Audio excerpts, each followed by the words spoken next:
Welcome back to Entertainment Talk. Today I'm here to do another video game review. This one is for The Last of Us Part 2. Finally able to review this game. Just a quick note, of course, for those of you who maybe don't know, I'm going to be putting a spoiler-free section here at the start. So if you're worried about any of these spoilers for The Last of Us Part 2, then you don't need to worry for the first part, because the format for this will be the spoiler-free review at the start, housekeeping section where we tell you what else we've been up to on Entertainment Talk, and then there will be a spoiler section after that, but I will give you another warning when we get to that part of the game, that part of the review, sorry. So yeah, no need to worry about any spoilers yet. So let's go with my overall thoughts and feelings. I've got some notes written down, and that's the first of those, my overall thoughts and feelings on the game. I did talk about the game a little bit yesterday on our gaming podcast, which I'd recommend you go and check out as well from this week. Lots and lots of stuff that we talked about this week as well, but I really love this game. I do think this game is a masterpiece. I think that particularly with some of the risks that this game took, I think that the way this game pays off from some of those risks makes the game even better to a certain degree. I think that what Neil and the team and what Naughty Dog have managed to do here is something, as I put in the title, something very special, something special here.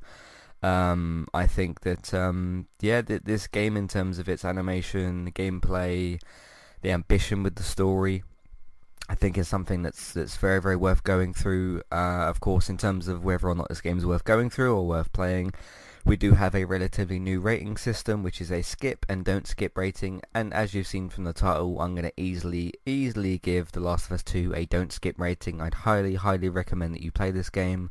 I think that there's some really special stuff in here. I think that, like I said, what Neil and everybody else has managed to do has been really, really special. Yeah, I don't recommend that you skip it, so that's a very easy answer for that. Sometimes the answer is a little bit more difficult than other times, but sometimes when you've got a 10 out of 10, which is what I'm easily going to give this game, a masterpiece, you got to recommend that people don't skip it. So yeah, that's some of my overall thoughts and feelings. I think that some of the criticism that this game has got has been somewhat unfair, and as I've said before as I said this week on the gaming podcast, you're not right or wrong if you like The Last of Us Part 2 or you hate it or you're somewhere in the middle. It's subjective, and I'm very much in the camp where, with this game, I saw what Neil and the team were going for. I saw what they were trying to do here in terms of some of the particular things, certainly with that as well. And there was a few moments in this game where I was a little bit unsure of where it was going. Not gonna lie with that, of course. But it's one of them somewhat rare situations with a game, film, or show, or whatever, or with a comic book, where something decides to do something you're not quite expecting, and I think it really, really pays off here. I think that, yeah, when you take a really big video game IP like this, such as Last of Us, and you do a sequel, Last of Us 2, or a second part, however it's being kind of labelled here. Interesting, isn't it? It's not Last of Us 2, it's Last of Us Part 2. But I suppose, it's still a continuation of the story nonetheless. When you take one of the most critically acclaimed PlayStation 3 games of the last generation, and of course the game was really loved by people that still played it on PS4, but it is a PS3 game. You do a sequel or a continuation or however we're labeling it, and people really love Joel and Ellie. People really love the world that they've built and the horror around it and these new kind of clicker enemies and everything else that's kind of going on.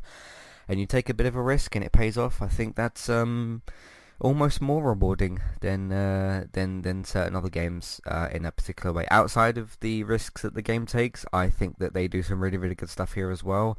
I think that if I'm going to move on to the gameplay side of things, things such as hiding in the tall grass and the enemy callouts and certain other new kind of mechanics and systems in this game, I think are really, really amazing.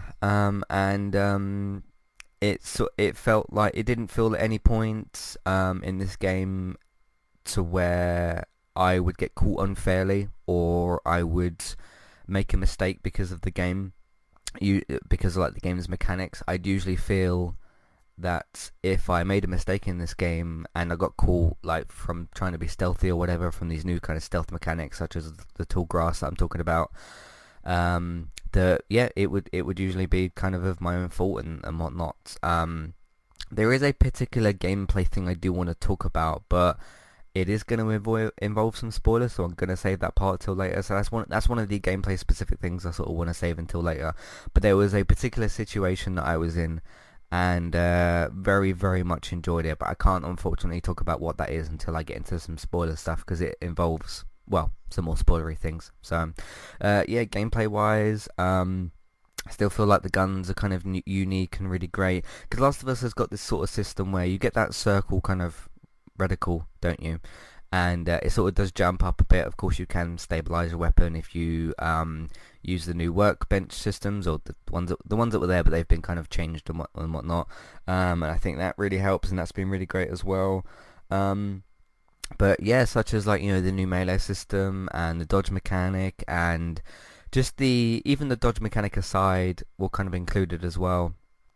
The way if you've got Ellie's little, I think it's like a flip knife kind of thing, and you haven't got like a big melee weapon that you can use, the idea of like having to time your dodges and things like that, not too sort of Assassin's Creed-esque, it's not quite that deep, but it's deep. The system's deep enough to where you can't just go in just mashing square and then like, play the game as if it's a beat 'em up or something.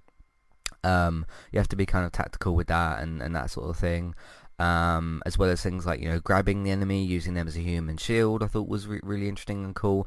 There was quite a few times where if I saw a particular opportunity, I would grab someone as a human shield, and then aim and try and shoot at someone else, because then you kind of take two out in one, don't you? In one kind of swift move, I suppose.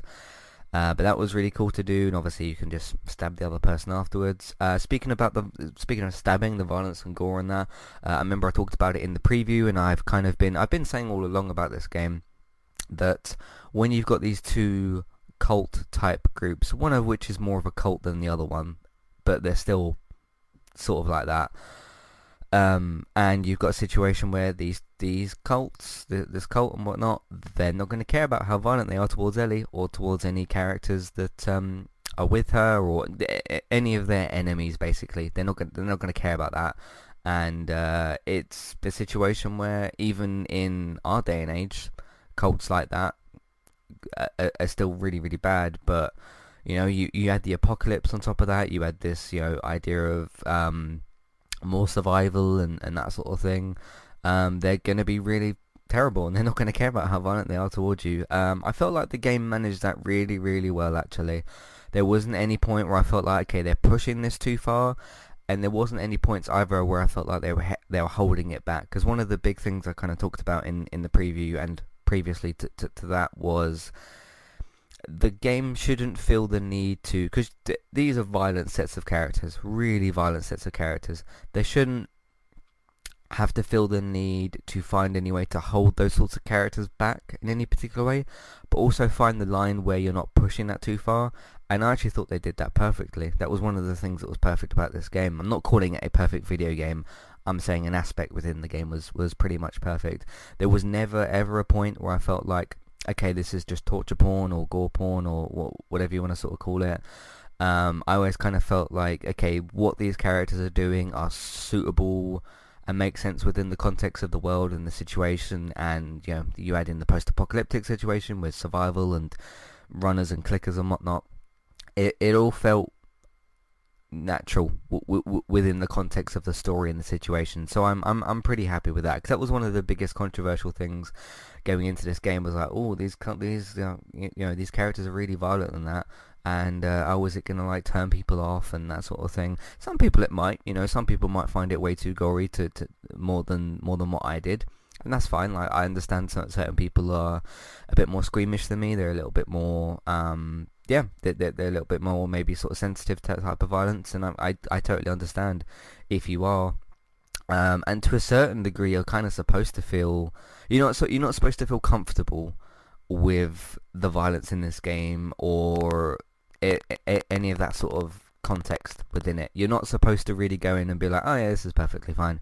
I mean, I've said it was really good and really like kind of perfect, but in terms of balancing the tone of that, the violence itself isn't fine because, you know, it's really, really violent and whatnot, but you know what I mean? It sort of felt like, yeah, I felt like they really got that correct, and you're not really supposed to be comfortable with it per se. You can be like comfortable to agree where you're like, okay, you kind of brush it off, that type of comfortable. So yeah, I felt like they balanced that really well. At least from my perspective, I can only talk about my own opinion because that's the one that I've got. So if some of you guys felt like the game was a bit too violent at certain points or whatnot, or you felt like they went too far with one of the cults or one of the characters or whatever, that's completely fine as well. Because even if you look at the game through the trailers and some of the gameplay stuff, you're not supposed to be brush it off comfortable with the violence. You're not supposed to be. Like, you are supposed to find it at least dark to some degree, I think. So again, I think they did that really perfectly. Speaking of that as well, yeah, I was wondering if I finished with the gameplay stuff. Yeah, I mean, you know, the new melee weapons and that, because I was about to move on to animation. But yes, continuing with the gameplay stuff. Yeah, I think that, you know, with the handheld weapons that you've got, you can kind of upgrade them. That really helps out as well. I thought that some of the newer weapons, or the improved versions of old weapons, I'm talking about the bow and arrow here, much better. Because in the first Last of Us, of course, or in The Last of Us, of course, you had this really, I never quite understood why they did it, but you've got this bow and arrow mechanic, you know, in the first game, to where it's this arrow that kind of loops and you have to sort of straighten it out or whatever. I never really understood why they did it that way. In part 2, of course, you've got more of a normal bow and arrow where you know, you just have to pull it back and you've still got the tension of trying to get that done in time and all that sort of thing. But yeah, it was just so much more. It was a lot more Tomb Raider Horizon Zero Dawn-esque, where it was none of this sort of looping arrow thing or whatever it was from the first game, and it was a lot better. And I really enjoyed using the bow and arrow in this game. I'd said after certain gameplay stuff that after some of the gameplay demos that we saw, that the bow and arrow looks a lot better and kind of impressive. So I was really happy with that as well. Yeah, I mean, in terms of other things as well, you know, using bricks like you could do in the first game, I thought was really good. There was a lot of times that I wasn't expecting to use that, to where to stun an enemy basically, and you can use the strike option afterwards. So if you throw it at them and then strike them, obviously that pretty much can give you away, but sometimes the situation will come to that. So I thought that was done really well as well. Being able to just like break windows and break glass and things like that, and jump through certain areas, was a lot more helpful than what you might think it would be. There were certain situations where I was kind of almost trapped by certain enemies and whatnot, and the only option out of the room was to go through a window, but break it first. Speaking of that as well, there's an interesting little thing I noticed in this game, and this might seem like a really small and simple thing, but it's something that that did impress me a fair bit. Was when there was this, I think within one of the stores in the game that you go into, there was this little fridge that you can, like, from like one of the supermarkets or something, and I noticed this little like bottle. I think it was one of the alcohol bottles for making a Molotov or for something else, and I saw it behind it, and it had this little video game glint on it, if you will, to where like you can pick this up, but it wasn't flashing bright red or something ridiculous. It was just it had this little glint on it, to where it's like, okay, we won't make it too obvious, but this is a thing that you can pick up. And so it was behind the glass of this fridge door and that, and obviously you can't open that, and I kind of thought, hang on a minute, can I actually, like, with the same mechanic, hitting the thing with square like you do with the windows that you jump through, you hit square and you break those and you jump through, can I break that and like pick that up? Because on a lot of video games you can't do that. You'd see something that you'd think would be grabbable, that you'd be able to grab, and you'd think, okay, can I get to this particular thing? And in a lot of games you can't. I broke the glass, I was able to pick it up. Might seem like a really, really small thing, but little things like that in video games where, and that I was in that situation a lot of time, a fair few times where there was something that looked breakable. I could break it and either go to a different area or pick something up or whatever.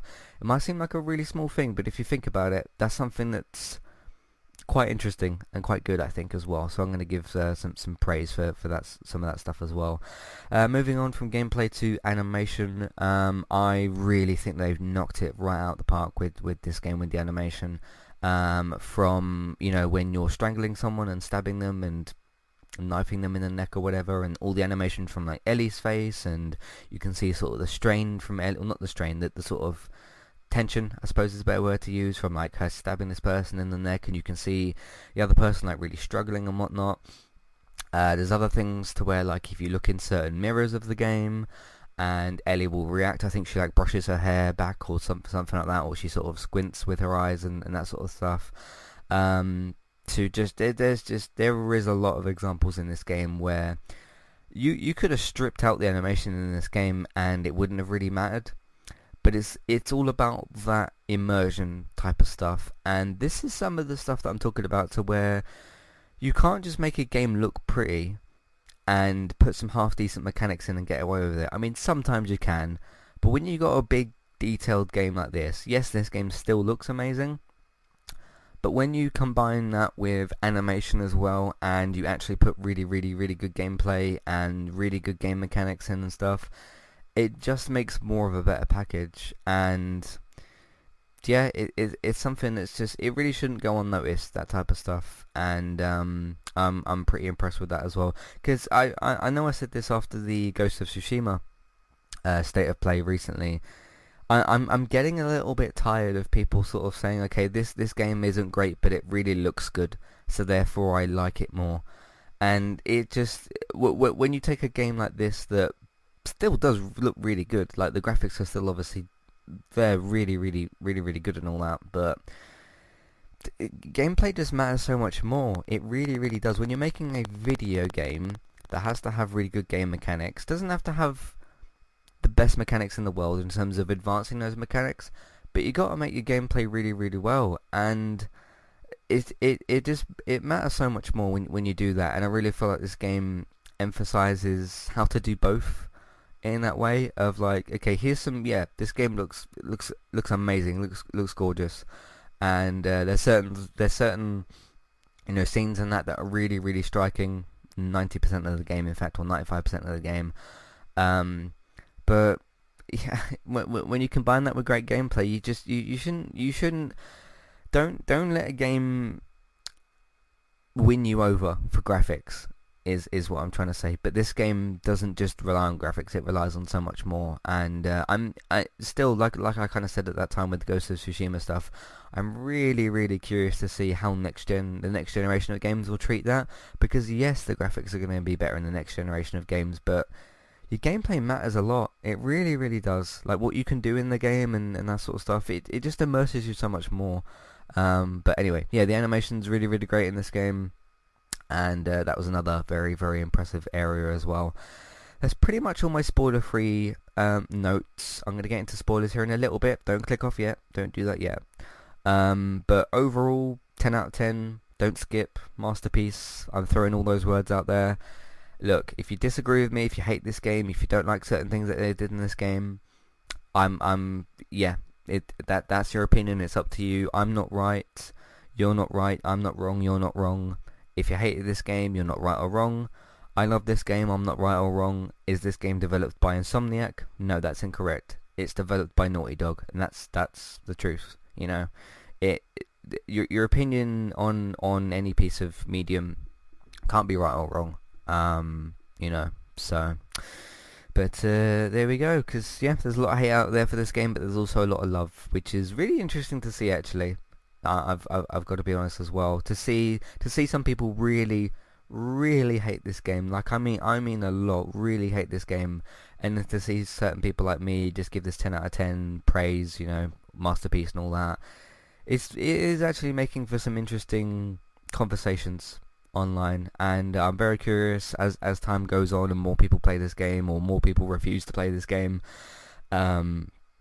what that starts to look like more and more. So, yeah. I'll also say one last thing as well is that actually I have two more things to say in this spoiler-free section. First of all, I'm not going to get into what the leaks were. I am going to talk about those in the spoiler section. If you've read one of the particular leaks or a couple of the particular leaks and you think that this game's ruined because of that, there's a couple of leaks out there that just really don't give context. They really don't. And I think that you should just give this game a chance. I'm not telling you that you have to play this game.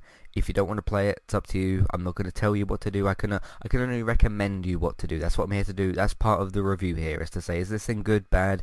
Do I recommend it? Yes, I loved it. Yes, I recommended it. If you don't want to play it, it's perfectly fine. If you like my recommendation or you wanted to play it even before you listen to this and you want to play it, that's great as well. It's entirely up to you. I can only recommend you what to do. But if you read those leaks before the game or someone spoiled the game for you and all that kind of stuff, just keep in mind that there's context that is missing in those leaks, and I think that context is very, very important. Very, very important, so keep that in mind as well. Yeah, before we move on, the last thing I wanted to do was just give a thank you to Neil Druckmann for making this game, being the director. He is, of course, the director of the first and second game.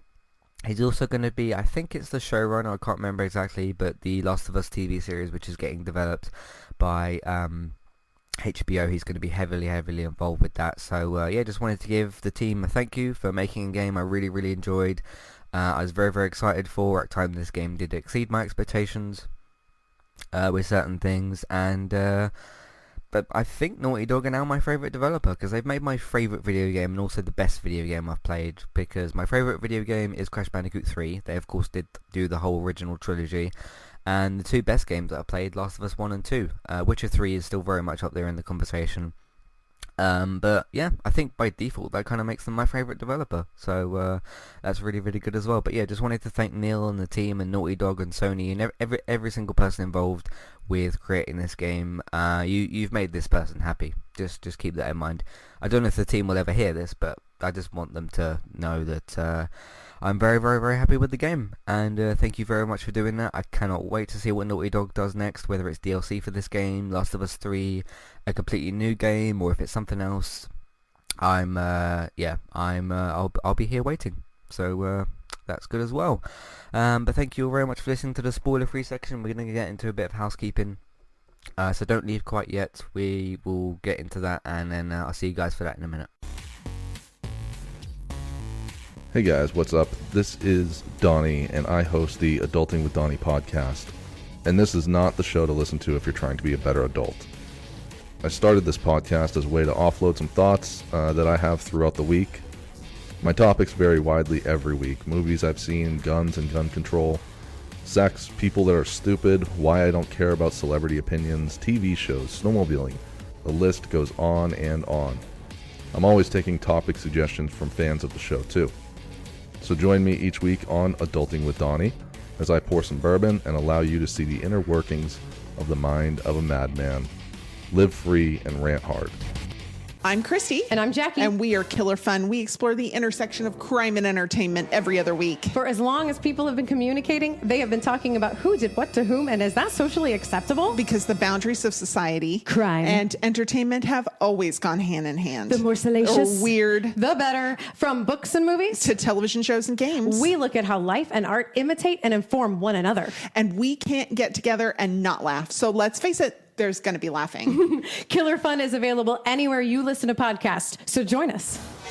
Today's sponsor is Kualu. If you'd like to get started with a domain name and a website today, just click on the link in the show notes and that will take you over to Kualu to get started. They also have a live support chat system that you can use, which is in the bottom right hand corner. So get started with a new website and domain name today with Kualu. Hey everybody, if you would like to get the ad-free versions of all of our podcasts and support Entertainment Talk along the way, all you need to do is head over to patreon.com/entertainment talk. Sign up either as a creator or as a Patreon, there's no difference there. That's just the option for either becoming a creator now or just staying as a patron for the moment. And then all you need to do is support us at the $1 level tier. That will get you access to all of the ad-free podcasts that we've done in the past. and get you access to all the ad-free podcasts in that month as well. So it's a great way to support us on Entertainment Talk and to get rid of the ads and get your ad-free podcasts. You can also become a patron at the $3 level tier. That gets you access to ad-free podcasts and allows you to redeem a review of a TV show or a film of entirely your choice. That's one per month for either a TV show or a film review, which is at the $3 level tier. As always, thank you very much for listening. Back to the show. Alright, as I said, last night we did do our Gaming Talk podcast. This week we talked about, speaking of Crash Bandicoot, what a segue that was. Crash Bandicoot 4 was announced earlier this week from Activision. It's being developed by Toys for Bob and not Vicarious Visions. We discussed that. And it's going to be coming out the 2nd, I think it's the 2nd or the 3rd, the 2nd of October. So really, really soon. Very much looking forward to that. I discussed the announcement there and the interesting changes with the development for Crash Bandicoot 4, so if you want to check that out as well. We also talked about this week's the newest presentation for Cyberpunk 2077, which was hosted by Holly Bennett, who used to work for PlayStation Access. She did a really good job there as well. We did also talk about the review bombing and some of the reception and my spoiler-free impressions as well for Last of Us 2, which I know you've just listened to, but I talked a little bit about it there as well. And quite a lot of other stuff. It's an hour and 40 minutes, that podcast, and we just had so much to talk about last night, so that was really good to do as well. Football is back, and yes, I'm very much aware that Liverpool won the Premier League, but before that happened, Man United did beat Sheffield United 3-0, and Anthony Martial got Man United's first hat-trick since 2013. So it's been a long time, but Anthony Martial did get that, and Man United did win 3-0, so congratulations to Anthony Martial on that. That's also his first Man United hat-trick, so there's that as well. Classic Reviews is still continuing, the Jim Carrey Season 4. Season 4 episode 3 was for The Mask. That's this week's episode. If you missed the previous 2 episodes, The Truman Show was the first one, and Liar Liar is the second episode. And there's of course 3 previous seasons of Classic Reviews, but Season 4 is the Jim Carrey season. The previous 3 are for other classic TV shows, games and films. What else we got here? Man United also on their return game drew 1-1 away to Tottenham, so there's that. Let's Play Sunday's episode using the gold M4A1, which I unlocked in last week's Let's Play Sunday episode, so there's that as well. Did 2 similar podcasts, one on the positive side of news and one on the negative side of news. Did a podcast talking about reliable news websites such as Geektown, David over there of course, IGN, TV Line and a bunch of others as to where you can find your reliable news. I then did the opposite podcast, which was Say No to Clickbait, why you should do that. Again, not telling you what to do, but recommending you what to do, I suppose. Listing some websites to avoid and other things like that as well, so you can listen to those if you want to. CW Superheroes for Black Lightning Season 3, they had their 3rd season released on Netflix in the UK. It wasn't weekly this season, it was actually released as a box set, so I talked about that.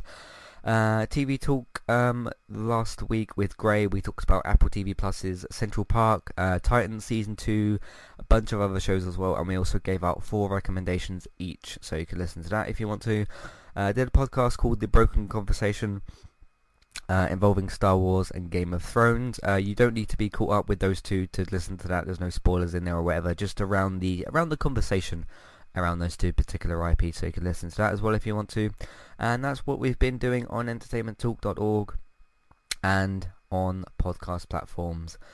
I'm going to go into spoilers now, so if you've not seen the leaks for Last of Us Part 2, which do spoil some stuff but don't give full context, and if you've not played the game, you're definitely going to want to leave now. This is your last warning.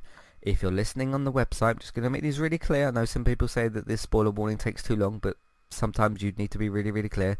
If you're listening on the website, you can either press back or you can click on the homepage. That will shut the podcast off. If you're listening on a podcast player such as iTunes or Spotify or whatever, open the app up now, go into there right now, or if you're using your headphones, press the pause button on there.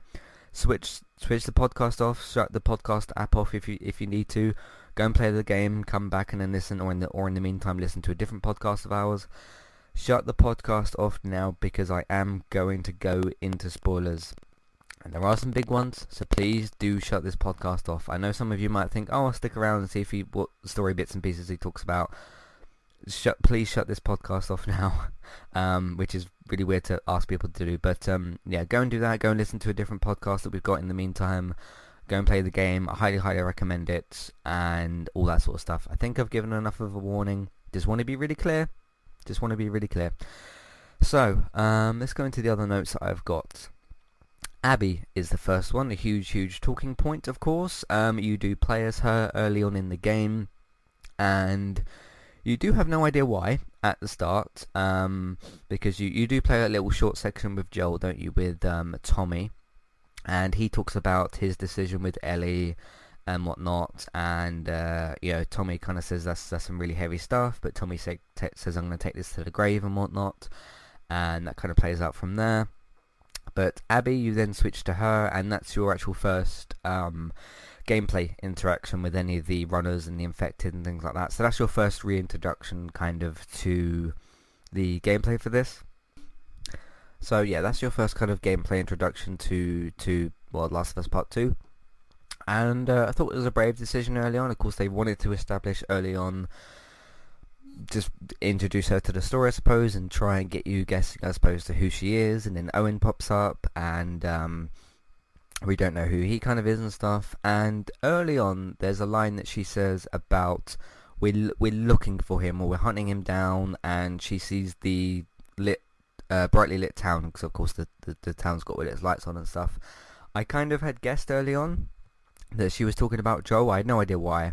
And I kind of just did guess early on as to, okay, she's looking for Joel, possibly. It wasn't confirmed at that point, but I just kind of had this early sort of suspicion, I suppose. And of course, you then go through some other gameplay bits and pieces. She then meets up with Joel and Tommy. You then play a short section with Joel and Tommy. The two of them get cornered, and this is where Joel eventually does get killed. To begin with, I was obviously quite disappointed. Well, not disappointed. I was quite, I had the reaction I was pretty much supposed to have. I didn't have that reaction as to like, oh, they killed Joel off, I'm done with the game, or whatever. None of that kind of stuff. I guessed as to... It was so clear that, okay, we didn't know as to why early on, but Joel had certainly done something to her, especially the reaction to like, okay, you look like you look like you've heard of us, or whatever Joel says, and then she shoots him in the knee with the shotgun. I thought, oh, she's just gonna, like, as a result of that, cut off his leg, and we're gonna play some of the game with Joel having half his leg gone or whatever, or that sort of thing. But I was wrong. Of course, she does golf club Joel to death. After you then do return to playing as Ellie, and you go through the house, and then that was the part in the trailer, wasn't it, where I think a lot of us, including myself, had guessed that Dina was down there and she shot Dina. And then because we see later in the trailer that Joel says, do you think I'll let you do this on your own, that obviously gets switched to Jesse. And I thought that was an interesting kind of turn, an ambitious turn, and certainly a risky one as well. Which I said I used the word risky a lot earlier in the spoiler-free section of this review. I do think the introduction of Abby and getting us to play as her for half the game, and in the end, she is totally justified with killing Joel because he killed her dad. And one thing I think that they really, really nailed really well was putting it back to that room where Joel made the choice. This whole game is really about that, isn't it? I mean, the first game is, Ellie's immune. We're going to try and get to the Fireflies. Of course, that's the journey of The Last of Us Part 1, the first game. You get her there. You don't make the choice. Joel makes it. This girl isn't going to die, even though it could save, people's lives and stuff. He had this feeling of okay, Sarah's already been taken away from me, and that was cruel and tragic and all that, and he didn't want it to happen again, of course, because he sees Ellie as a daughter figure, or he sees himself as a father figure to her and all that sort of stuff. It all totally makes sense to me, and some people just don't get this part of the story. It's like, oh, you've introduced this weird character I don't like, and we play as her for half the game, and she's the one that killed a character that I love. I totally get that in the way of okay, you have to play half the game as this villain essentially, but as we go through the story and you do get to that flashback room and she sees her dad dead on the floor because Joel has just shot her, because that's when I think, yeah, you as the player are forced to shoot them, aren't you, at the end of the first game. It all ties back to that room, and I really, really like that because, I mean, it's emphasized at the start of this game of like, I was supposed to take her to Fireflies and get the cure and do that, and I pulled her away, and Tommy's saying, this is really heavy stuff, and I am going to take this to the grave with me, and obviously he does outlive his brother in this game, and does survive the game, of course, although could have died like several times. I'll talk about that in a little bit. But yeah, I really loved how it just tied back to that room. It tied back to Joel's choice. Joel's two choices, I guess, of... I mean, he probably couldn't have taken Ellie out of the room without getting into a fight, because the Doctor does threaten him. But the Doctor threatens him for a correct reason, because, like, hey, this girl, although, yes, she's this little girl and stuff, it's this question of, like, okay, do you sacrifice this girl to potentially save... maybe save the world from this virus to get a vaccine? And one of the things I think is really interesting, you tie all this together and you play as Ellie in the second game on this revenge quest where Joel has been killed, you're going after these people. Ellie never got a choice. She never got a choice in that room. She did, however, get a choice at the end of the game, which I'll talk about a little bit later. But I just love how... to me, I kind of thought, okay, are they going to move on a little bit from this whole Joel's choice at the end of the first game and all that? And they didn't, and I liked that because that's such a huge thing for this story. And although we went into this game thinking like, okay, someone's going to die, she's going to go on her revenge quest, and that's going to be what this game's about, and they're actually tied together. This game's about both of those things in a way, because yeah, you just have this story thread of, they go to the Fireflies. He refuses to let Ellie get killed. He kills Abby's dad unknowingly. He doesn't know who this guy necessarily is. We don't know who Abby is at that point. Abby comes in the room. We don't know about that because Joel's gone at that point. It then becomes a revenge thing for her because she's then trying to avenge her dad. Rightly so, because Joel killed her dad. And I think for any of us, if someone killed our parent or someone that we care about, we'd not necessarily want to...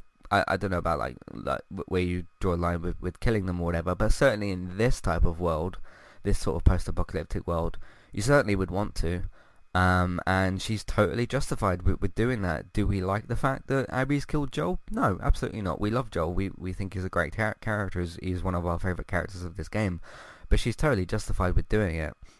And then, yeah, just this risky idea of like, okay, now you're going to play Seattle Day 1, Day 2, Day 3, which you've just done with Ellie, and you're going to get to know this character and who Owen is and who these other characters are, and this pregnant woman and all that sort of all that sort of stuff, and learn about like, okay, how close she was to her dad, and her dad was this vet and whatnot, this doctor and all that, and learn about Abby's story. That was a huge risk for this game, and I really feel like it paid off a lot, because I'll admit as well, like, she kills Joel and then you play as her, and I was kind of thinking like, okay, what are you doing here? That was the point where I was like, okay, you are taking a huge risk here. I continued playing the game, I continued playing the story, and things just developed, and I think they pulled it off brilliantly. I really do. Am I sad that Joel's gone? Absolutely. I didn't want Joel to die, but just the ambition to pull that off and the nerve to pull that off, of like, you are going to play as the villain that has killed, whether you like Ellie or Joel more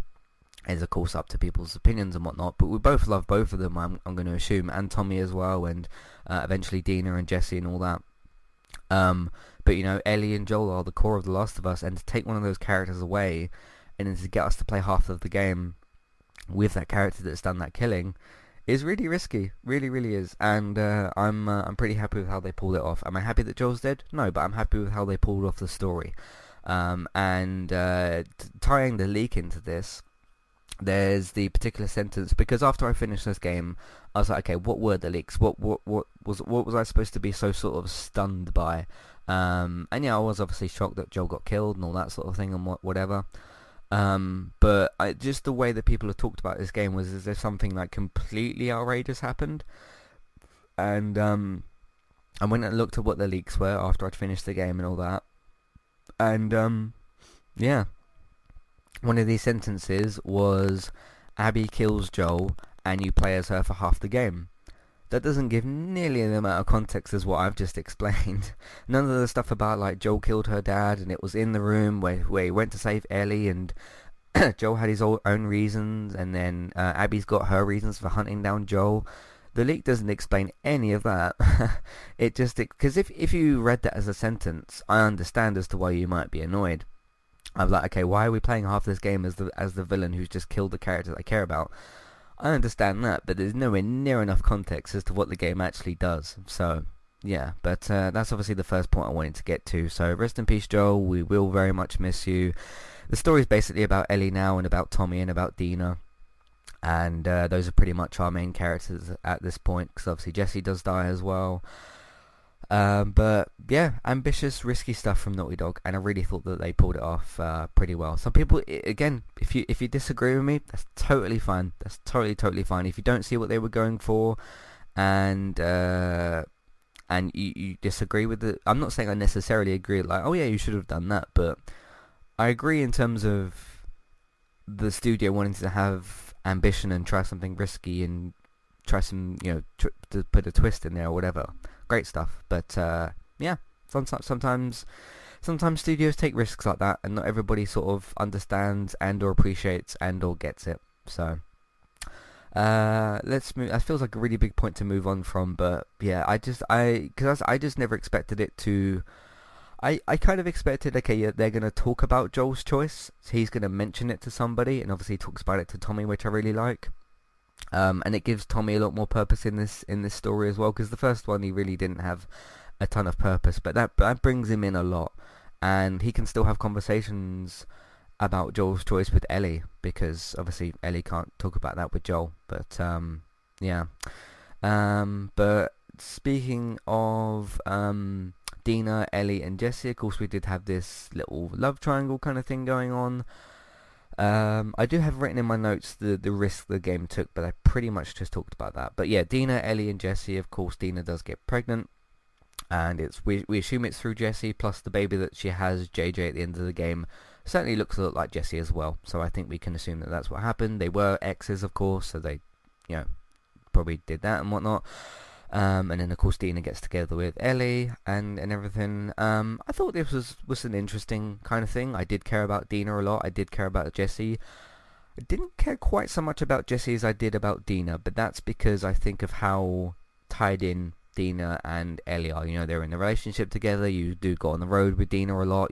They form the bond there, and you form the bond as the person playing as Ellie who has Dina as her companion and that sort of thing. So I thought that was nice and interesting, and in a certain way Dina has kind of replaced Joel in the story, but in the sense of like she's the new one that Ellie is sort of with, not in the same way obviously, but yeah, she's your companion for a large part of the game, and then of course she gets kind of sick because of the pregnancy and whatnot, and has to step aside, and then that's when you do some of the more solo Ellie stuff, and then you meet up with Jesse later. I thought that was an interesting little twist as well, the fact that like, okay, we know that Joel has died, and we hadn't seen that scene yet where Joel pulls Ellie to the side when she's in the midst of everything, and he says, do you think I'll let you do this on your own? Turns out that was Jesse. I thought that was an interesting little kind of twist and whatnot, because he died in the not at that point with Jesse, but Joel died at that point in the story, and I was wondering because, okay, we hadn't come across that particular scene yet, and we're trying to figure out like who would it be. Tommy's kind of not really close to where they were. We knew that Dina was back at the theatre trying to get rest, so we knew it wouldn't be her. So I guess Jesse was the other character that did make sense, because we didn't quite know exactly what he was up to at that point. We knew what Tommy was up to, because obviously he was going around doing all the killing and all that sort of stuff, because he was ahead of you the whole time, wasn't he? He'd sort of left earlier or whatever. So all that was an interesting little piece of the game as well. But yeah, I thought that was some good stuff as well. Tommy, yeah, almost died a couple of times, didn't he? There's the point where they get trapped in the room with Joel. He gets trapped in the room with Joel. Of course, that's where Joel does get killed. But there's one of the women. I think I can't remember all of the like other characters' names, but the one particular character who she gets killed through the spores, doesn't she? You like bash her around the head or whatever, and then of course she works out that Ellie's immune, but it doesn't matter because she's about to get killed. She bashes Tommy over the head with the gun. I didn't think he was necessarily dead at that point, but like he could have died in that particular scene. There's also the part later where you are chasing after Ellie as Abby, and I want to talk about that in a minute as well. And she sort of shoots Tommy in the side of the head. I guess she sort of skims him. It's not quite 100% clear to me. Did she have it in mind to definitely kill Tommy, or was it like, I'm just going to shoot you so that you don't kind of chase me sort of thing? Kind of, maybe. But yeah, could have almost died. Some people did think he was actually dead, and I was like, oh my god, you've killed off Joel and Tommy in the same game. Which, fair enough, whatever. But yeah, speaking of that as well, the thing that terrified me in this game, the big moment for me that terrified me, when you are playing as Abby and you're kind of waiting to switch back to Ellie at some point, aren't you? And you chase her through the theater. I was like, alright, at some point you're going to change to Ellie, aren't you? And you're going to make me fight Abby. That would make sense. But I got what they were kind of going for there as well. But then you pin Ellie up against the wall. You are strangling her. And you are, well, it's only on PlayStation, so it would be square. You are mashing the square button, the same way you would do with most of those type of commands and whatnot. And you are strangling Ellie, and I thought in that moment, are you making me strangle Ellie to death? And I was pretty scared of that. And it was one of them situations in the game where, like, I started pressing square just because the game kind of told me to. And then you can see, again, from the animation, the really, really good animation in this game, Ellie's really struggling. She's starting to choke and whatnot.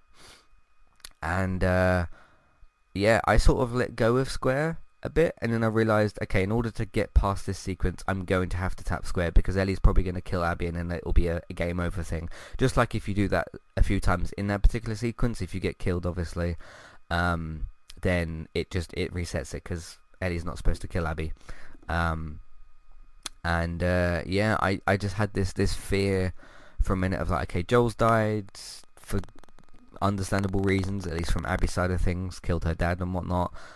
Don't make me kill Ellie in this scene, especially as because obviously in that cutscene with Joel, you have no command over anything. You're watching Joel get killed, but yeah, when you're making me mash the square button to strangle Ellie, that's kind of scary.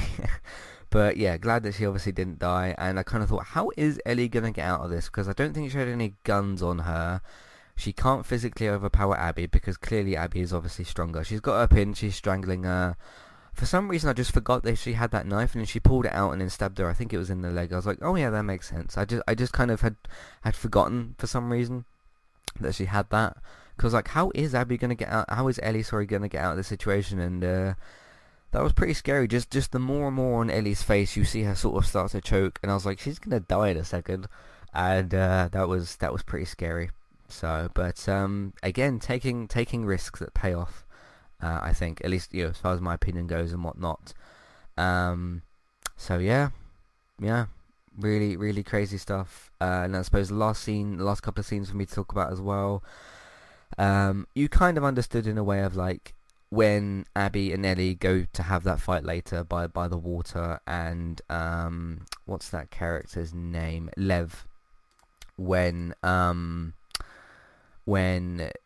Abby's with her and then she threatens to kill Lev and all that, and then you can tell by the because when Ellie goes to strangle Abby under the water, which was that scene that we saw in the trailer where she's all bloody and she's strangling someone, and getting the animation, she's putting that particular face, and as soon as she let her go, I was like, okay, both of them are kind of tired of this and whatever, and both of these characters sort of they're kind of done, and sort of I understood that as well, I think. And then of course you move on to before that, when you're at the house with Dina, and Ellie does kind of have this fear of like, okay, I haven't given this a full go. Like, Abby's still out there, she still did kill Joel, I should kind of go after her. And you can kind of see from when the shovel, I think, falls over in the barn or whatever, and she has the flashback of Joel.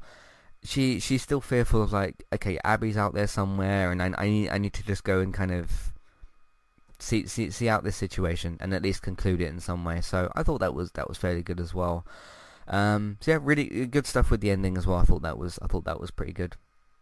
And then of course the end scene itself, you've got she of course has her fingers bitten off, which I thought was a bit unfortunate. She can't properly play the guitar. She puts it down and she walks off. I'm assuming she's going to look for Dina and to kind of reconcile their relationship, because it had kind of broken a little bit. Not completely ended, but I think broken a little bit. I thought was interesting. That's then the end of Last of Us Part 2. So I think this review's possibly gone on long enough. I thought this was probably going to be a relatively long review, but yeah, just to reiterate my points, the risks that they took, I think paid off, at least from my side. I thought the gameplay was brilliant, the animation, everything that they put into this game I thought was brilliant. So yeah, I kind of feel like I've said my sort of full piece on the game, or given all of my sort of thoughts and all that sort of stuff. So there we go. But if you guys have any thoughts, feelings, questions, comments on Last of Us Part 2, or any feedback to some of the things that I've said, did you not enjoy the way that they handled the Abby Joel stuff? I understand if you didn't, but I thought that they did a really, really good job there. If some of that stuff didn't work for you and whatnot, let me know. What are your thoughts on some of the animation and the gameplay and some of the mechanics and things like that? I thought they were all really, really brilliant as well. Like I said, can't wait to see what Naughty Dog does next. Can't wait to see what that's going to be. If it's going to be another part of The Last of Us, if it's going to be DLC, or if it's going to be a third game. Me, myself, what would I want? I'm not 100% sure yet. There's part of me that thinks like, okay, you could just leave it here. And there's part of me that thinks, okay, maybe there's a trilogy to be had here. Past the third game, I don't know how much you'd have left in the tank necessarily. But I think there's a possibility of like one more piece to this story, whether it's a DLC like prequel chapter, like the Left Behind did, or some sort of sequel. I'm not really sure. I think there's a possibility that they do something else, but it's a bit early to tell yet. And even if they do actually do something like that, it's gonna be at least a few years yet. So, but there we go. That's my review for Last of Us Part 2. Like I said, if you've got any thoughts, feelings, questions, comments, Matthew at entertainmenttalk.org, Twitter eTalkUK, there's a contact page and information in your show notes as well. Thank you all very much for listening to this somewhat lengthy review, and sometimes I have a lot of things to say, and things go on a little bit longer than what than what they usually do. But there we go. But thank you all very much for listening. You can find, of course, everything that we've got on entertainmenttalk.org. If you'd like to support the podcast and support Entertainment Talk, we are on Patreon. You can have a look at the $1 and $3 level tiers. I think I'm starting to lose my voice a little bit. $1 and $3 level tiers, that's on Patreon for ad-free options and review options. Amazon affiliate link, that's where we're shopping on Amazon. That's where you can shop on Amazon, sorry. We can get a small cut of what you spend, but it won't cost you extra. iTunes feeds, please rate, review and subscribe to those. Word of mouth, please tell people that you know about the website and your iTunes feeds. Social media, you can share them on Facebook and Twitter, and if you can, put them in different Facebook groups. In terms of other people as well, David is of course on geektown.co.uk. If you want your up-to-date, reliable TV and film news, you can have a look on there as well. And of course Geektown Radio on Tuesdays. Trista Bytes, that's for Bex. She's on Twitch. You can follow her on there, Trista Bytes, BYTES. She streams a whole bunch. She's doing some Alien Isolation and stuff as well. And if you want to keep up to date with her, just go and follow her on Twitch, and you'll be notified when she goes live, and you can check out all that cool stuff over there as well. For Twitch as well, me and David are also on there. For Mixer, we don't really know what's going on with that at the moment, but we tried to do the FIFA streams and stuff, but of course Facebook bought Mixer, so we're not really sure what's going on with it. But for Twitch, nonetheless, me and David are on there sometimes, and go and follow Bex, like I said, Trista Bytes, BYTES. And also remember, Let's Play Sundays on Sundays as well. Thank you very much for listening to this podcast, and I'll see you next time. Goodbye.